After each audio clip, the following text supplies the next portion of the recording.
नमस्कार मित्रों, स्वागत है आप सभी का यूनिवर्सिटी गुरुकुल के यूट्यूब चैनल में। मैं हूं आदित्य सिंह। आज हम important GK GS MCQ series के 5th वीडियो में 40 इम्पॉर्टेंट क्वेश्चंस को डिस्कस करेंगे। आज की वीडियो की शुरुआत करने से पहले मैं आपको एक जानकारी दे दूं कि मैंने पिछला वीडियो यानी 4th पार्ट वीडियो जो था वो मैंने हिंदी में कंटेंट लिखा था उसमें, और मैंने बताया था यानी बाइलिंगुअल। बट बहुत से ऐसी क्वेरीज आ रही थी कि नहीं सर, आप कंटेंट इंग्लिश में लिखिए और आप समझाइए इन इंग्लिश, यानी हिंदी और इंग्लिश दोनों में। तो मैं वैसा ही करूँगा। बहुत से लोग परेशान थे, उनकी क्वेरीज आ रही थी, इसलिए मैंने उनकी क्वेरीज को रिजॉल्व किया। ठीक है, अब देखिए, अब मैं बात करूँगा। मैं सबसे पहले जिस क्वेश्चंस को यानी चौथे वीडियो में मैंने आपसे 3 जो प्रश्न पूछे थे उनके आंसर्स मैं पहले दूंगा, उसके बाद वीडियो की शुरुआत करूँगा। देखिए, मैंने आपसे प्रश्न पूछा था कि भारत में सांख्यिकी दिवस कब मनाया जाता है, यानी भारत में स्टैटिक्स डे जो है कब सेलिब्रेट किया जाता है। तो वह सेलिब्रेट किया जाता है 29 जून को। कब? 29 जून को भारत में इंडियन स्टैटिक्स डे सेलिब्रेट किया जाता है। किसके जन्मदिवस के अवसर पर? पीसी महलनोबिस के जन्मदिवस के अवसर पर। हमारा नेक्स्ट क्वेश्चन था, जरवा ट्राइब जो है, जरवा जनजाति कहाँ पर निवास करती है? ठीक है, तो उसका आंसर क्या हो जाएगा? अंडमान एंड निकोबार। जरवा ट्राइब जो है वो अंडमान और निकोबार में निवास करती है। हमारा तीसरा प्रश्न था, WTO वर्ल्ड ट्रेड ऑर्गेनाइजेशन, विश्व व्यापार संगठन की स्थापना कब हुई थी? तो उसकी स्थापना हुई थी 1 जनवरी 1995 यानी 1 जनवरी 1995। और उसके वर्तमान में कितने सदस्य हैं? तो 164 मेंबर उसके हैं एट प्रेजेंट। ठीक है, अब देखिए, आज की वीडियो की शुरुआत करने से पहले भी मैं आपसे 3 प्रश्न पूछूंगा। मेरा उसमें पहला प्रश्न होगा, कॉन्स्टिट्यूशनल एडवाइज़र, ठीक है, यानी कि संविधान सभा के कॉन्स्टिट्यूशनल एडवाइज़र कौन थे? आप मुझे कमेंट बॉक्स में ये प्रश्न बताएंगे। मेरा दूसरा प्रश्न होगा, लोदी डायनेस्टी के संस्थापक कौन थे? ठीक है, यानी कि लोदी वंश का संस्थापक कौन था? हमारा तीसरा प्रश्न होगा आपसे, मानस नेशनल पार्क किस राज्य में स्थित है? आप इन तीनों प्रश्नों के जवाब मुझे कमेंट बॉक्स में बताएंगे। तो चलिए, अब हम आज के वीडियो की शुरुआत करते हैं। देखिए, आज का हमारा पहला प्रश्न है, Harishankar Vasudevan who passed away recently was associated with which profession? हमसे क्वेश्चन यह कह रहा है कि हरिशंकर वासुदेवन जिनका हाल ही में निधन हुआ है वह किस व्यवसाय या किस पेशा से संबंधित थे? ठीक है, तो इसका करेक्ट आंसर हो जाएगा, वह जो है इतिहासकार थे। वह क्या थे? हिस्टोरियन थे, वह इतिहासकार थे। वह एनसीईआरटी में हिस्ट्री के वो जो है बहुत बड़े सदस्य भी थे। और देखिए, एक चीज़ और है, वह यूजीसी के प्रोफेसर इमेरिटस भी थे, यानी बहुत बड़े इतिहासकार थे। यूनिवर्सिटी ऑफ कलकत्ता से वो संबंधित थे। अगले क्वेश्चन को चलते हैं, which is the first Indian state UT to launch a dedicated plasma bank to treat COVID-19 patients? हमसे प्रश्न यह पूछ रहा है कि भारत का वह कौन सा राज्य या केंद्र शासित प्रदेश है जो कोविड-19 के मरीजों के लिए, उनके उपचार के लिए प्लाज्मा बैंक की स्थापना किया है? यानी वह कौन सा पहला राज्य है जो कोविड-19 के मरीजों के उपचार के लिए प्लाज्मा बैंक की स्थापना किया है? ठीक है, तो देखिए, उसका करेक्ट आंसर क्या हो जाएगा? न्यू दिल्ली। ठीक है, न्यू दिल्ली। कौन सा राज्य है? नई दिल्ली। नई दिल्ली के वर्तमान में मुख्यमंत्री कौन है? अरविंद केजरीवाल जी। ठीक है, बिल्कुल क्लियर। अगले क्वेश्चन को देखते हैं, how many countries are members of the ASEAN Association of South East Asian Nations which has held its virtual annual meeting? जो प्रश्न यह पूछ रहा है कि आसियान के कितने सदस्यों ने आभासी रूप से यानी ऑनलाइन लर्निंग प्लेटफॉर्म पे, ठीक है, लर्निंग प्लेटफॉर्म ने वो मतलब मीटिंग प्लेटफॉर्म कह सकते हैं आप उसको, उस पर अपनी एनुअल समिट में हिस्सेदारी यानी कि वहाँ पे उपस्थिति दर्ज कराई है? तो वह कितने देश थे? वह थे 10 देश थे। कितने देश थे? 10 देश। अब देखिए, association of South East Asian Nations के बारे में बात करें, आसियान की बात करें, तो इसका हेडक्वार्टर कहाँ पे? जकार्ता में है। ठीक है, जकार्ता कहाँ पड़ता है? ये इंडोनेशिया की राजधानी है। ठीक है, कैपिटल सिटी ऑफ इंडोनेशिया। अब देखिए, इसके वर्तमान में सदस्य भी कितने हैं? 10 सदस्य हैं। ठीक है, तो इसलिए आपको ये क्वेश्चन इंपॉर्टेंट हो जाता है। ये इंटरनेशनल मतलब कि सीनेरियो का एक क्वेश्चन है और ये इंपॉर्टेंट क्वेश्चन है करंट अफेयर्स का। हम अगले क्वेश्चन को देखते हैं, what is the name of the initiative of civil aviation ministry which aims to supply medical supplies across country amid lockdown? हमसे प्रश्न यह पूछ रहा है कि जो नागरिक उड्डयन मंत्रालय है उसने एक इनिशिएटिव लिया है। ठीक है, उसने एक योजना बनाई है, एक प्रोग्राम चलाया, एक मुहिम चलाया है कि जिससे देश में जो है मेडिकल से यानी चिकित्सा से संबंधित सप्लाई जो आपूर्ति वह बिल्कुल सुचितापूर्वक यानी प्रॉपर तरीके से बनी रहे। तो उसके लिए उसने एक मुहिम चलाई। उस मुहिम का नाम क्या है? तो उस मुहिम का नाम है लाइफलाइन उड़ान। क्या नाम है उसका? लाइफलाइन उड़ान। ठीक है, बिल्कुल क्लियर हो गया होगा। अगले क्वेश्चन की ओर चलते हैं। देखिए, हमारा अगला प्रश्न है, which Indian state UT is to set up the country's first electric vehicle park. हमसे प्रश्न यह पूछ रहा है कि भारत देश का कौन सा प्रथम राज्य या केंद्र शासित प्रदेश है जो पहला इलेक्ट्रिक व्हीकल पार्क, ठीक है, यानी कि विद्युत यान, जो हमारे यान हैं, यान पार्क। देखिए इसको हिंदी में समझने की जरूरत नहीं है, आप इसको आराम से समझ सकते हैं। इलेक्ट्रिक व्हीकल पार्क की स्थापना करेगा वह कौन सा राज्य है, तो वह है तमिलनाडु। कौन सा राज्य है? तमिलनाडु, ठीक है। देखिए वह कौन सा राज्य है हमारा? तमिलनाडु। अब देखिए, अब हम बात करते हैं अगले क्वेश्चन की। Champaran Satyagraha was the first to be started but the word Satyagraha was used for the first time in which of the following. हमसे प्रश्न यह पूछ रहा है कि चंपारण सत्याग्रह जो है वह सबसे पहला सत्याग्रह था जो स्टार्ट किया गया था, ठीक है, was first to be started, but the word जो सत्याग्रह है वह वर्ड जो है इससे पहले भी प्रयोग हुआ था। और वो पहली बार कहाँ प्रयोग हुआ था? तो यह शब्द जो है वह प्रयोग हुआ था जब एंटी रॉलेट एक्ट आया था भारत में। जब जो रॉलेट एक्ट आया था उसके विरोध में एक एंटी रॉलेट एजिटेशन चल रहा था, यानी कि रॉलेट एक्ट के विरोध में एक सत्याग्रह चल रहा था, उसमें जो है वह सत्याग्रह शब्द का प्रथम बार प्रयोग हुआ था। इसको आप बढ़िया से समझेंगे, अच्छे से समझेंगे। देखिए रॉलेट एक्ट जो है 21 मार्च 1919 को, यानी 21 मार्च 1919 को पास हुआ था इम्पीरियल काउंसिल के द्वारा, ठीक है, इम्पीरियल लेजिस्लेटिव काउंसिल के द्वारा। बिल्कुल क्लियर हो गया होगा। अगले क्वेश्चन को चलते हैं। Which Indian mass movement began with the famous Dandi march of Mahatma Gandhi. हमसे प्रश्न यह पूछ रहा है कि जो कौन सा मूवमेंट है जिसकी शुरुआत जो है वह डांडी मार्च के साथ हुई थी, महात्मा गांधी द्वारा चलाया जाने वाला वह कौन सा आंदोलन था या कौन सा मुहिम था जिसकी शुरुआत जो है डांडी मार्च के द्वारा हुई थी। तो उसकी शुरुआत जो है वह कौन सा मूवमेंट था हमारा? Civil disobedience movement. कौन था? Civil disobedience movement. इसकी हिंदी में क्या कहते हैं? सविनय अवज्ञा आंदोलन, ठीक है। बिल्कुल क्लियर हो गया होगा। 1930 में इसकी शुरुआत हुई थी। डांडी मार्च की शुरुआत 11-12 मार्च 1930 से शुरू हुआ और 6 अप्रैल को ये डांडी पहुंचकर इन्होंने नमक कानून को तोड़ा था महात्मा गांधी जी ने। और माना जाता है या कह लिया जाए या जो समझिए उसी दिन से, यानी वहीं से जो है सविनय अवज्ञा आंदोलन की शुरुआत हुई। ठीक, अगले क्वेश्चन को चलते हैं। Who among the following was defeated by Subhash Chandra Bose in the 1919 elections of the President of Congress at the Tripuri session। हमसे प्रश्न यह पूछ रहा है कि वर्ष 1939 के त्रिपुरी में जो कांग्रेस का अधिवेशन हुआ था उसमें सुभाष चंद्र बोस द्वारा जी किसको हराया गया था, ठीक है, यानी सुभाष चंद्र बोस जी ने उस सत्र में किसको हराया था। तो उसका करेक्ट आंसर क्या हो जाएगा? पट्टाभी सितारमैया, ठीक है। ये पट्टाभी सितारमैया बहुत ही फेमस केस है, आप इसको बिल्कुल ध्यानपूर्वक देखेंगे, ठीक है। अब देखिए अगर हम बात करें जवाहरलाल नेहरू के, तो इनके बारे में आप परिचित हैं। राजेंद्र प्रसाद जी को जानते हैं बिल्कुल अच्छे तरीके से, ये हमारे देश के प्रथम राष्ट्रपति थे और संविधान सभा के अध्यक्ष भी थे। मौलाना अबुल कलाम को आप जानते हैं, अबुल कलाम आज़ादी हमारे भारत देश के प्रथम शिक्षा मंत्री थे। तो इन सब प्रश्नों को आप आसानी से जानते हैं, लेकिन कुछ प्रश्न इसमें से बेसिक से ही प्रश्न पूछे जाएंगे और आपको उन्हीं क्वेश्चन को सही तरीके से करके आना होगा। हम अगले क्वेश्चन की ओर चलते हैं। Who wrote Mahabhashya. हमसे प्रश्न यह पूछ रहा है कि महाभाष्य की रचना या लेखक कौन है। महाभाष्य किसकी रचना है, या ऐसे पूछें कि महाभाष्य के लेखक कौन है, तो इसका करेक्ट आंसर क्या हो जाएगा? कौन है इसके लेखक? पतंजलि। कौन है? पतंजलि। देखिए अब देखिए भारत में योग दर्शन का प्रवर्तक के रूप में भी पतंजलि को जाना जाता है, ठीक है। अब देखिए अगर हम बात करें पाणिनि की जो अष्टध्यायी है उसी पे आधारित ये जो है महाभाष्य पतंजलि जी ने लिखा है, ठीक है। उसी पे उन्होंने कमेंट किया हुआ है, कमेंट्री है एक तरीके से, ऐसे समझिए। अगर हम बात करें कालिदास जी की, तो कालिदास के भी तमाम महत्वपूर्ण रचनाएं हैं, जैसे मेघदूत हो गया, कुमार संभवम हो गया, ऐसे बहुत सी रचनाएं हैं।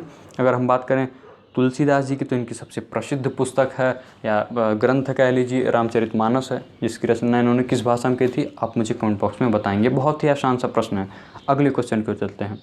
Who composed Buddhacharita.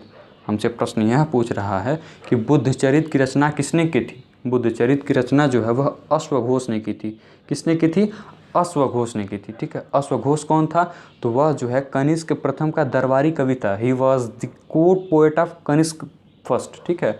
अब देखिए हम यहाँ बात करते हैं चरक की। चरक कौन थे? चरक ने चरक संहिता दिया था, ठीक है।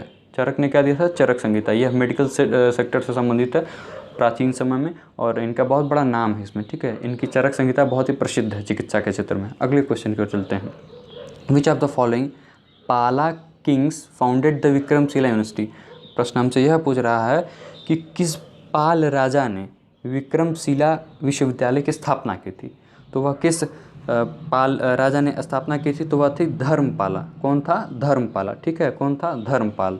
उसको हिंदी में धर्मपाल कहेंगे और आप इंग्लिश में समझ ही सकते हैं धर्मपाला बोलते हैं, वो हमारी प्रोनाउंसिएशन के ऊपर डिपेंड करता है। देखिए इसकी स्थापना कहाँ हुई थी विक्रमशिला की? तो वह हुई थी भागलपुर बिहार में। ठीक है, अब देखिए इस ऐसा माना जाता है कि इसकी स्थापना जो है लेट 8th सेंचुरी और अर्ली 9th सेंचुरी, इसी के समय के आसपास, इसी टाइम पीरियड में हुई थी इसकी स्थापना। मैं फिर रिपीट करूँगा, लेट 8th सेंचुरी और अर्ली 9th सेंचुरी के बीच में इसकी स्थापना हुई थी। ठीक है, अब देखिए गोपाल के बारे में बात करें तो गोपाल जो है या पाला डायनेस्टी, यानी हिंदी में कहें तो पाल वंश जो है बंगाल का था, उसका संस्थापक था। ठीक है, कौन था? गोपाल। अगले प्रश्न की ओर चलते हैं।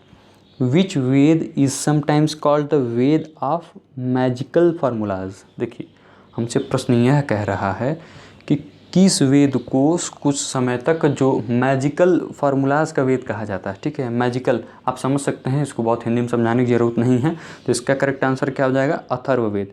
क्या हो जाएगा? अथर्ववेद। अगर हम ऋग्वेद की बात करें तो ऋग्वेद जो है सबसे पुराना है, आप बिल्कुल जानते हैं। ठीक है, यजुर्वेद की बात करें तो यजुर्वेद जो है गद्य और पद्य दोनों में लिखित है, ये भी आप बिल्कुल बखूबी जानते हैं। सामवेद की बात करें, सामवेद, श से सामवेद आ रहा समझिए, और श से ही संगीत आएगा। तो सामवेद जो है माना जाता है कि संगीत का जनक है, यानी संगीत से संबंधित बातें जो है वह सामवेद में उल्लिखित हैं। और सबसे नया ग्रंथ जो है, यानी सबसे नया वेद कौन सा है? तो यह अथर्ववेद ही है। ठीक है, कौन सा है? अथर्ववेद ही है। हम अगले क्वेश्चन की ओर चलते हैं। The great bath of Indus valley civilisation is found at. हमसे प्रश्न यह पूछ रहा है कि जो महान या बहुत वृहद स्नानागार था जो सिंधु घाटी सभ्यता में, वह कहाँ पर स्थित था, यानी कहाँ पर पाया जाता है, हमसे यही प्रश्न पूछ रहा है। तो इसका करेक्ट आंसर क्या हो जाएगा? मोहनजोदाड़ो। कहाँ मिलता है हमको? मोहनजोदाड़ो। अब देखिए मोहनजोदाड़ो जो है वह किस नदी के किनारे स्थित है? तो यह जो है सिंधु नदी, जिसे इंडस रिवर कहते हैं, उसके किनारे ये अवस्थित है। बात करें हड़प्पा की तो हड़प्पा जो है वह रावी नदी के किनारे अवस्थित है। कालीबंगा की बात करें तो कालीबंगा कहाँ पड़ता है, ये आप मुझे कमेंट बॉक्स में बताएंगे। हम अगले क्वेश्चन की ओर चलते हैं। और किस और देखिए, सिंधु घाटी सभ्यता बहुत ही इंपॉर्टेंट टॉपिक है हिस्ट्री की, इससे प्रश्न आने की संभावनाएं सदैव बनी रहती हैं। तो हम अगले क्वेश्चन की ओर चलते हैं। हमारा नेक्स्ट क्वेश्चन हमसे कह रहा है who established the Vijayanagar empire. प्रश्न यह कह रहा है कि विजयनगर एम्पायर की, यानी विजयनगर साम्राज्य की स्थापना किसने की थी? तो विजयनगर साम्राज्य की स्थापना किसने की थी? हरिहर और बुक्का राय ने। कब किया था? 1336 AD में। ठीक है, यानी कि 1336 AD में। ठीक है, 1336 ईस्वी में हरिहर प्रथम और बुक्का राय प्रथम ने विजयनगर साम्राज्य की स्थापना की थी। अगले क्वेश्चन को देखते हैं। Who was the political teacher of Subhas Chandra Bose. प्रश्न यह पूछ रहा है हमसे कि सुभाष चंद्र बोस के राजनीतिक गुरु कौन थे। ठीक है, आप सब जानते होंगे, बेसिक सा क्वेश्चन है, लेकिन इसको मैंने इसलिए सेट किया है कि आपको मैं कुछ इंटरेस्टिंग वे में कुछ और बताऊंगा। देखिए इसका करेक्ट आंसर हो जाएगा CR दास। अब देखिए समझने की बात यहाँ पे है। देखिए महात्मा गांधी के गुरु कौन थे? महात्मा गांधी के गुरु थे गोपाल कृष्ण गोखले। ठीक, अब इनके गुरु कौन थे? तो वह थे MG रनाडे जी। कौन थे? MG रनाडे जी।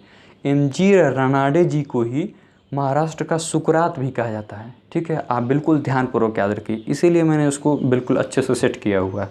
अगले क्वेश्चन की ओर चलते हैं। Garden city of India. Garden city of India जो है वह किसको जाना जाता है, यानी किस शहर को गार्डन सिटी ऑफ इंडिया के नाम से जाना जाता है? तो हमारा कौन सा शहर है? बेंगलोर। बात करें जयपुर को तो इसको पिंक सिटी के रूप में जाना जाता है, आप सब जानते होंगे। और हम अगले क्वेश्चन की बात करें, हमारा अगला ऑप्शन है कानपुर। कानपुर को जो है मैनचेस्टर ऑफ नॉर्थ इंडिया के रूप में जाना जाता है। हम अगले क्वेश्चन को चलते हैं। London is situated on the bank of which river. जो लंदन शहर है वह किस नदी के किनारे अवस्थित है? प्रश्न हमसे यही पूछ रहा है। इसका करेक्ट आंसर थेम्स होगा, लेकिन मैं ऑप्शंस के अकॉर्डिंग भी आपसे बात करूंगा। देखिए सीन जो है, यानी साइन जो है, वह रिवर जो है उसके किनारे अवस्थित एक प्रमुख शहर कौन सा है? पेरिस। अगर हम टीबर की बात करें, ठीक है, टीबर नदी के किनारे जो है वह रोम शहर स्थित है। रोम शहर इटली की राजधानी है। Capital city of Italy is Rome. आप इसको बिल्कुल ध्यानपूर्वक याद रखेंगे। अब हम हडसन रिवर की बात करें तो हडसन रिवर के किनारे न्यूयॉर्क शहर जो है वह स्थित है। ठीक है, तो ऐसे प्रमुख शहर जो हैं वह किस नदी के किनारे स्थित हैं, वर्ल्ड लेवल पे भी और इंडिया के लेवल पर भी, आप बिल्कुल ध्यानपूर्वक याद रखेंगे। ये ज्योग्राफी का इंपॉर्टेंट टॉपिक है, एक आध प्रश्न आने की संभावनाएँ सदैव बनी रहती हैं। अगले क्वेश्चन की बात करते हैं। Which river is known as the sorrow of Bengal. हमसे प्रश्न यह कह रहा है कि किस नदी को बंगाल के शोक के रूप में जाना जाता है। तो वह कौन सी नदी है जो बंगाल के शोक के रूप में जानी जाती है? तो इसका हमारा करेक्ट आंसर हो जाएगा दामोदर नदी। कौन सी नदी? दामोदर नदी। कोसी नदी की बात करें तो यह बिहार के शोक के रूप में जानी जाती है। कोसी नदी जो है, Kosi river is known as the sorrow of Bihar. बिल्कुल क्लियर हो गया। अगर हम वहीं बात करें गंगा की, तो गंगा जो है इसके विपरीत उत्तर भारत की जीवनदायिनी के रूप में जानी जाती है। क्यों? लाइफलाइन ऑफ नॉर्थ इंडिया ऐसे कह सकते हैं। बिल्कुल ये कहना गलत नहीं होगा। हम अगले क्वेश्चन को चलते हैं। 19th हमारा क्वेश्चन है, Garba is a folk dance of which state? Garba जो है वह किस राज्य की लोक नृत्य है? ठीक है, तो इसका देखिए जी से आपका गरबा आ रहा है और जी से ही गुजरात, ऐसे आप बिल्कुल याद रखेंगे, भूलेंगे नहीं, आप भूल नहीं पाएंगे। ठीक है, और देखिए उत्तर प्रदेश की अगर हम बात करें तो उत्तर प्रदेश की फोक डांस क्या है? कथक है। अगर हम बात करें आंध्र प्रदेश की, आंध्र प्रदेश का क्या है हमारा? आंध्र प्रदेश का है कुचिपुड़ी। क्या है? कुचिपुड़ी। ठीक है, बिल्कुल क्लियर हो गया। अगले क्वेश्चन को हम देखते हैं। देखिए हमारा अगला प्रश्न हमसे कह रहा है, in which state Chandraprabha wildlife sanctuary is situated? हमसे प्रश्न यह पूछ रहा है कि चंद्रप्रभा जो है वन्यजीव अभ्यारण्य जो है वह कहाँ पर स्थित है? तो जो चंद्रप्रभा वन्यजीव अभ्यारण्य है वह उत्तर प्रदेश में स्थित है। ठीक है, कहाँ पर स्थित है? उत्तर प्रदेश में स्थित है। यह उत्तर प्रदेश के बगल में जो है उत्तर प्रदेश में वाराणसी डिस्ट्रिक्ट के बगल में चंदौली और कुछ पार्ट वाराणसी का भी इसमें आता है, मतलब उसी के इर्द गिर्द जो है अवस्थित है प्रमुख रूप से। और देखिए अगर हम बात करें गुजरात में, तो गुजरात में जो है वह गिर वाइल्ड लाइफ सेंचुरी है। ठीक है, जो गिर वन्यजीव अभ्यारण्य है वह कहाँ पर है? गुजरात में। राजस्थान की अगर हम बात करें तो भरतपुर जो है, भरतपुर बर्ड सेंचुरी जो है हमारा कहाँ पर है? राजस्थान में। एक गजनेर वाइल्ड लाइफ सेंचुरी करके आता है, वह भी कहाँ पे है? राजस्थान में ही है। अब हम अगर बात करें एमपी की, मध्य प्रदेश की, तो मध्य प्रदेश में पनपथ वाइल्ड लाइफ सेंचुरी कहाँ पर है? मध्य प्रदेश में। बिल्कुल क्लियर हो गया होगा। हम अगले प्रश्न की ओर चलते हैं। लार्जेस्ट प्रोड्यूसर ऑफ मेज इन द वर्ल्ड इज? हमसे प्रश्न यह कह रहा है कि मक्का का सर्वाधिक उत्पादक पूरे विश्व में कौन सा देश है? तो वह कौन सा है? यूएसए। कौन सा है? यूएसए। अब देखिए अगर हम बात करें, चाइना जो है इस लिस्ट में मक्का के उत्पादन में सेकंड नंबर पे है और ब्राज़ील जो है मक्का के उत्पादन में थर्ड नंबर पे। ठीक है, अगले प्रश्न को देखते हैं। तुंगभद्रा, ठीक है, Tungabhadra project is on which river? हमसे प्रश्न सीधे सीधे कह रहा है कि तुंगभद्रा जो प्रोजेक्ट है वह किस नदी पर अवस्थित है? तो देखिए आपको बहुत कुछ ज़्यादा इसमें याद भी नहीं करना है। तुंगभद्रा प्रोजेक्ट जो है वह तुंगभद्रा रिवर पर ही अवस्थित है। किस रिवर पर अवस्थित है? तुंगभद्रा रिवर पर ही वह अवस्थित है। देखिए तुंगभद्रा जो है वह कृष्णा की सहायक नदी है। ठीक है, अब देखिए अगर हम बात करें चिनाब की, तो चिनाब नदी पर सलाल प्रोजेक्ट अवस्थित है। सतलज की अगर हम बात करें तो सतलज पर आप सब जानते हैं, बहुत बड़ा बात है कि भाखरा नागल डैम जो है सतलज पर ही अवस्थित है। तो ऐसे चीज़ें बहुत सी हैं, आप बिल्कुल ध्यानपूर्वक याद रखेंगे। देखिए मैं बार बार कहता हूँ कि आप बेसिक्स पढ़िए और बिल्कुल डिटेल वे में पढ़िए, आसानी से पढ़िए, आप बिल्कुल अच्छा करके आएंगे आप, क्योंकि मेहनती हैं। ठीक है, अगले क्वेश्चन को देखते हैं। इंटरनेशनल डे फॉर बायोडाइवर्सिटी, हमसे प्रश्न यह पूछ रहा है कि जैव विविधता के लिए, यानी जैव विविधता के लिए अंतर्राष्ट्रीय दिवस कब मनाया जाता है? तो जैव विविधता के लिए जो अंतर्राष्ट्रीय दिवस मनाया जाता है वह 22 मई को मनाया जाता है, 22 मई को मनाया जाता है।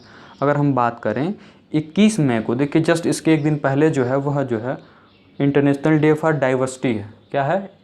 वह जो अंतर्राष्ट्रीय दिवस है किसके लिए? विविधता के लिए। ठीक है, उसमें कल्चर और बाकी चीज़ें इंक्लूड होती हैं, तो उसको भी आप ध्यानपूर्वक याद रखेंगे। हम बात करें 22 मार्च की, तो 22 मार्च को हम क्या मनाते हैं? World water day. क्या मनाते हैं हम? वर्ल्ड वाटर डे, विश्व जल दिवस।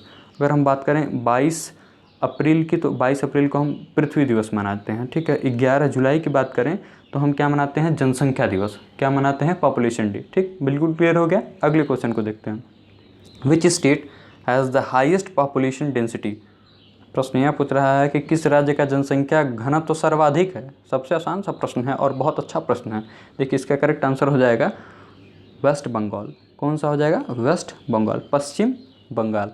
ठीक है, और इसका जो है एग्जैक्ट डाटा 2011 के सेंसस के हिसाब से बात करूँ मैं, 2011 की जो जनगणना थी उसके हिसाब से बात करूँ तो वह थी 1028 लोग जो है पर स्क्वायर किलोमीटर। ठीक है, 1028 पर्सन्स पर स्क्वायर किलोमीटर। बिल्कुल क्लियर है।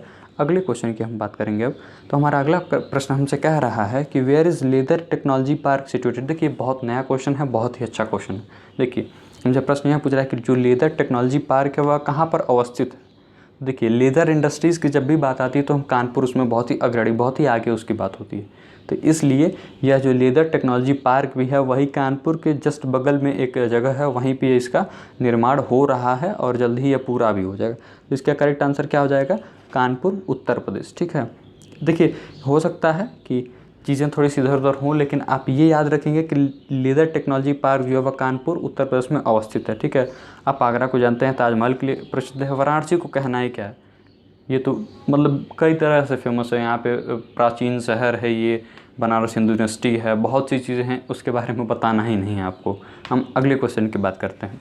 The Indian leader who participated in all the 3 round table conference. हमसे प्रश्न यह कह रहा है कि वह भारतीय नेता कौन थे जो तीनों गोलमेज सम्मेलनों में भाग लिए थे। वह कौन से ऐसे नेता थे, तो वह थे डॉक्टर BR अम्बेडकर जी। देखिए अगर हम एक राजाओं की बात करें तो वह थे बीकानेर के राजा गंगा सिंह, उन्होंने भी तीनों गोलमेज सम्मेलनों में भाग लिया था। लेकिन यहाँ पे भारतीय नेता की बात हो रही तो वह कौन थे, BR अम्बेडकर। देखिए गंगा सिंह के बारे में कम पूछता है, ऑप्शंस में आपको हमेशा अगर मिलेगा तो डॉक्टर BR अम्बेडकर ही मिलेगा, तो उनको आप टिक करके आएंगे, वो सही रहेगा आपका। ठीक है, आप गोपाल कृष्ण गोखले और महात्मा गांधी जी के बारे में बेहतर रूप से जानते हैं, कुछ बताने की बहुत ज़्यादा ज़रूरत नहीं है। हम अगले क्वेश्चन को देखते हैं। In which state of India panchayati raj system was implemented first. हमसे प्रश्न यह पूछ रहा है कि भारत के किस राज्य में पंचायती राज व्यवस्था जो है सर्वप्रथम लागू हुआ था। तो वह कौन सा राज्य था, हमारा राजस्थान। ठीक है, कौन सा राज्य था, राजस्थान। यह कब लागू हुआ था, 2 अक्टूबर 1959 को नागौर जिले में यह सर्वप्रथम पंचायती राज की व्यवस्था को लागू किया गया था। यह किस समिति की रिपोर्ट पर आधारित थी, तो बलवंत राय मेहता समिति की रिपोर्ट पर आधारित था। ठीक है, उसके बाद द्वितीय राज्य था जो पंचायती राज व्यवस्था को लागू किया था वह संभवतः आंध्र प्रदेश ही था। अब हम देखते हैं अगले क्वेश्चन को। What is the legal age of marriage for girls in India. हमसे प्रश्न यह पूछ रहा है कि भारत में लड़कियों के विवाह के लिए वैधानिक उम्र या कानूनी उम्र जो है वह कितनी है, तो वह कितनी है, 18 वर्ष। इस पे जो है अभी सरकार विचार विमर्श कर रही है, कमेटी बनाई है और उस पर वह अब लोगों से विचार विमर्श कर रही है कि उसको क्या बढ़ाकर 21 वर्ष किया जाए या नहीं किया जाए, इस पे भी विचार चल रहा है। लेकिन वर्तमान में यह 18 वर्ष ही है। और 21 वर्ष क्या है, भारत में लड़कों के, ठीक है, भारत में लड़कों की विवाह की उम्र जो है यानी कानूनी उम्र जो है विवाह के लिए वह कितनी है, 21 वर्ष है। बिल्कुल क्लियर है। अगले क्वेश्चन को चलते हैं। First session of Lok Sabha was held in which among the following years. हमसे प्रश्न यह पूछ रहा है कि लोकसभा का प्रथम सत्र जो है वह किस वर्ष में आयोजित किया गया था। हमसे यही प्रश्न पूछ रहा है, तो इसका करेक्ट आंसर हो जाएगा 1952 में। ठीक है, कब हुआ था, 1952 में। और देखिए लोकसभा का और प्रथम लोकसभा के इलेक्शंस की बात की जाए तो 1951-52 दोनों आता है, क्योंकि यह जो है साल 1951 के अंत से लेकर 52 के शुरुआती समय तक, ये फरवरी मार्च तक ये सब कुछ क्लियर हुआ था। ठीक है, अब देखिए अगर हम बात करें आपसे कि देखिए जो 17 अप्रैल को इसका गठन हुआ था, प्रथम लोकसभा का गठन 17 अप्रैल 1952 को हुआ था और प्रथम सत्र जो है वह 13 मई 1952 से शुरू हुआ था। तो ठीक, बिल्कुल क्लियर हो गया 1952। अगले क्वेश्चन की ओर हम चलेंगे। अब देखिए हमारा नेक्स्ट क्वेश्चन हमसे कह रहा है, who among the following can suspend the fundamental rights. हमसे प्रश्न यह पूछ रहा है कि मौलिक अधिकारों को कौन सस्पेंड कर सकता है। हम सभी जानते हैं हमारे राष्ट्रपति जी जो है मौलिक अधिकारों को सस्पेंड कर सकते हैं। देखिए और इसमें हम डिटेल्ड में हम थोड़ा सा बात करें, देखिए आर्टिकल 20 यानी अनुच्छेद 20, ठीक है, और अनुच्छेद 19 को छोड़कर, देखिए ये देखिए एक बार हम और बात करेंगे। आर्टिकल 20 यह जो है और आर्टिकल एक और आर्टिकल है, उन 2 आर्टिकल्स को छोड़कर बाकी सभी को जो है राष्ट्रपति जो है उसको सस्पेंड कर सकते हैं इमरजेंसी के लिए। लेकिन आर्टिकल 20 और आर्टिकल संभवतः 21, देखिए आर्टिकल 20 और संभवतः 21 को अगर आपको सस्पेंड करना है तो आपको संसद से, राष्ट्रपति जी को अगर सस्पेंड करना है तो संसद से अप्रूवल लेना पड़ेगा। ठीक है, मैं आर्टिकल 20 पे कंफर्म हूँ। और एक संभवतः आर्टिकल 21 भी है जिसकी मतलब कि सस्पेंशन के लिए जो है वहाँ पार्लियामेंट से आपको अप्रूवल लेना पड़ता है। हम अगले क्वेश्चन को देखेंगे। From which constitution India has borrowed the provisions related to amendment of constitution. देखिए हमसे प्रश्न यह कह रहा है कि जो संविधान के संशोधन की प्रक्रिया है वह किस देश से ली गई है। हमसे यही प्रश्न पूछ रहा है, तो इसका करेक्ट आंसर क्या हो जाएगा, साउथ अफ्रीका। दक्षिण अफ्रीका से यह जो है प्रक्रिया ली गई है। अगर हम बात करें आयरलैंड से क्या लिया गया, तो राज्य के नीति निदेशकता तो जो है आयरलैंड से लिया गया है। यूएसएसआर से क्या लिया गया है, मौलिक कर्तव्य। और हम जर्मनी की बात करें तो जर्मनी से फाइनेंशियल इमरजेंसी यानी वित्तीय आपातकाल लिया गया है। अगले क्वेश्चन की बात करते हैं, what is the maximum age until which a supreme court जज कैन होल्ड ऑफिस। हमसे प्रश्न यह कह रहा है कि किस वर्ष की उम्र तक जो है सुप्रीम कोर्ट के जज जो है वह ऑफिस को होल्ड कर सकते हैं, यानी कि वह ऑफिस में कार्य कर सकते हैं। तो इसका करेक्ट आंसर क्या हो जाएगा, 65 ईयर्स। ठीक है, 65 ईयर्स। अगर वही हाई कोर्ट के जज की बात की जाएगी तो उनकी कार्यकाल की उम्र कितनी होती है, वह 62 वर्ष यानी कि 62 ईयर्स तक जो है वह कार्य कर सकते हैं। हम देखिए वह कितने वर्ष तक कार्य कर सकते हैं, 62 ईयर्स। लेकिन सुप्रीम कोर्ट की जज की जब बात आएगी तो वह 65 ईयर तक कार्य करते हैं। हम अगले क्वेश्चन की बात करते हैं, how many languages are there in its schedule of Indian constitution. हमसे प्रश्न यह पूछ रहा है कि भारतीय संविधान के 8वीं अनुसूची में कितनी भाषाएं हैं। तो वह कितनी भाषाएं हैं, 22 भाषाएं हैं। कितनी भाषाएं हैं, 22 भाषाएं। इसको बिल्कुल ध्यानपूर्वक आप याद रखेंगे। अनुसूचियों से संबंधित एक प्रश्न आता है और एक उसका ट्रिक है, मैं कभी आपको बताऊँगा, टीयर्स ऑफ ओल्ड पीएम करके। देखिए हम अगले क्वेश्चन को चलते हैं। हमारा नेक्स्ट क्वेश्चन हमसे कह रहा है, इंटरनेशनल ह्यूमन राइट्स डे जो है वह कब मनाया जाता है। ठीक है, इनके अंतर्राष्ट्रीय मानवाधिकार दिवस कब मनाया जाता है। हम सभी जानते हैं, आसान सा प्रश्न है, 10 दिसंबर को मनाया जाता है। 1 दिसंबर को क्या मनाया जाता है, विश्व एड्स दिवस, वर्ल्ड एड्स दिवस जो है वह 1 सितंबर को मनाया जाता है। 26 नवंबर की बात करें तो भारत में संविधान दिवस के रूप में मनाया जाता है। कौन सा, 26 नवंबर को। अब देखिए अगले क्वेश्चन की बात करते हैं, who was the first chief election commissioner of India. यानी भारत के प्रथम मुख्य चुनाव आयुक्त कौन थे। तो वह थे सुकुमार सेन जी। कौन थे, सुकुमार सेन जी जो है भारत के प्रथम मुख्य चुनाव आयुक्त थे। ठीक है, अगर सुनील अरोड़ा जी की बात करें तो ये वर्तमान में भारत के मुख्य चुनाव आयुक्त हैं। रविशंकर प्रसाद जी की बात करें तो ये हमारे भारत देश के वर्तमान में कानून मंत्री हैं, लॉ मिनिस्टर हैं। बिल्कुल क्लियर हो गया। अगले क्वेश्चन को देखते हैं। हमारा अगला क्वेश्चन है, विच of the following is a direct tax. तो इसमें कौन सा डायरेक्ट टैक्स है, आप ऑप्शंस देख के ही समझ गए होंगे। इसमें जो है इनकम टैक्स जो है वो डायरेक्ट टैक्स है, सेल्स टैक्स और ये कस्टम्स ड्यूटी जो है ये सब इनडायरेक्ट टैक्स है। हम अगले क्वेश्चन को चलते हैं, annual financial statement is described in which article of the Indian constitution. हमसे प्रश्न यह पूछ रहा है कि जो वार्षिक जो वित्तीय विवरण है वह भारतीय संविधान के किस अनुच्छेद में वर्णित है। यानी एक तरीके से बजट कह लीजिए, लेकिन बजट वहाँ टर्म यूज़ नहीं किया गया कॉन्स्टिट्यूशन में।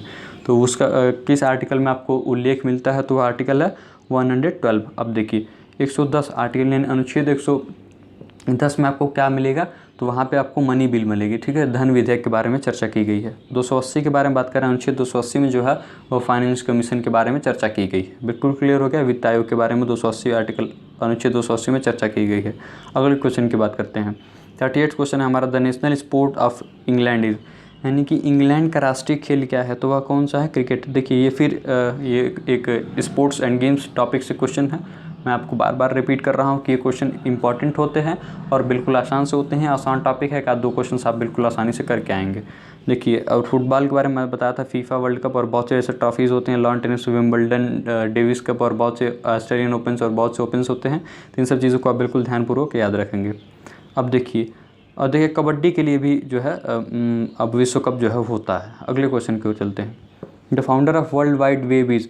यानी कि जो वर्ल्ड वाइड वेब है WWW, जिसको हम आजकल नेट चला रहे हैं और बहुत कुछ करते हैं। आज पूरा विश्व जो है डिजिटल प्लेटफॉर्म में कन्वर्ट हो चुका है धीरे धीरे। ये महामारी ने और कुछ हमें मजबूर कर दिया डिजिटल वे में कन्वर्ट होने के लिए। तो देखिए इसके जो है तो फाउंडर WWW के कौन है, तो वह है टिम बर्नर्स-ली। ठीक है, कौन है, टिम बर्नर्स-ली। और चार्ल्स बैबेज की बात करें तो चार्ल्स बैबेज जो है वह कंप्यूटर के जनक के रूप में जाने जाते हैं, फादर ऑफ कंप्यूटर। और बात करें तो वह कहता है चार्ल्स बैबेज जी को। स्टीव जॉब्स की बात करें तो एप्पल कंपनी आप सभी जानते होंगे, उसके यह को फाउंडर हैं। ठीक है, यानी सह संस्थापक हैं। अगर हम बात करें अगले क्वेश्चन की और लास्ट क्वेश्चन की आज की, the author of the book Gulamgiri is. गुलामगिरी जो पुस्तक है उसके लेखक कौन है, तो वह है ज्योतिबा फुले। ठीक है, ज्योतिबा फुले बहुत इंपॉर्टेंट हैं, सत्यशोधक समाज की स्थापना भी इन्होंने की थी और ऐसे ही इन्होंने तमाम समाज के सुधार के लिए कार्य किए थे। अब देखिए बंकिम चंद्र चटर्जी की बात करें तो इन्होंने क्या लिखा था, आनंद मठ एक उपन्यास था, इन्होंने लिखा था, जहाँ से हमारा राष्ट्रीय गीत जो है वह लिया गया, वंदे मातरम। ठीक है, अगले ऑप्शन की बात करते हैं, जयशंकर प्रसाद जी, इनकी तमाम प्रसिद्ध पुस्तकें हैं, कामायनी है और भी तमाम पुस्तकें हैं इनके। स्कंदगुप्त एक नाटक भी है, बहुत से ऐसे चीज़ें इनकी इंपॉर्टेंट है, इनकी रचनाएं इंपॉर्टेंट है। तो ये जीके जीएस में और आपको हिंदी में भी ये दोनों पूछता रहता है। भारतेंदु हरिश्चंद्र जी की बात करें तो इन्हें इनकी एक रचना है भारत दुर्स था और बहुत कुछ रचना। देखिए भारतेंदु हरिश्चंद्र जी ने जो है हिंदी में जो पत्रिका भी निकाली थी कविवचन, देखिए कविवचन सुधा करके ऐसे कुछ करके है, मुझे एग्जैक्ट याद नहीं आ रहा है, लेकिन ऐसे बहुत सी पत्रिकाएं निकाली थी। ये बनारस के थे और हिंदी गद्य साहित्य में जो इन्हें हिंदी गद्य साहित्य का जनक के रूप में भी जाना जाता है। ठीक है, अब हम यहाँ तक क्लियर कर चुके हैं, बहुत कुछ क्लियर हो गया होगा आपको। और आपको कोई भी कन्फ्यूजन हो, कोई भी डाउट हो तो आप मुझे कमेंट बॉक्स में संपर्क कर सकते हैं। Stay connected with us for more information. Thank you for giving your valuable time. और चैनल को लाइक करिए, शेयर करिए, सब्सक्राइब करिए ताकि आपको ऐसे प्रैक्टिस सेट्स समय पर मिल सकें। बहुत बहुत धन्यवाद। If you have any doubt then let me know in the comment box section. Please let me know in the comment box section. बहुत बहुत धन्यवाद।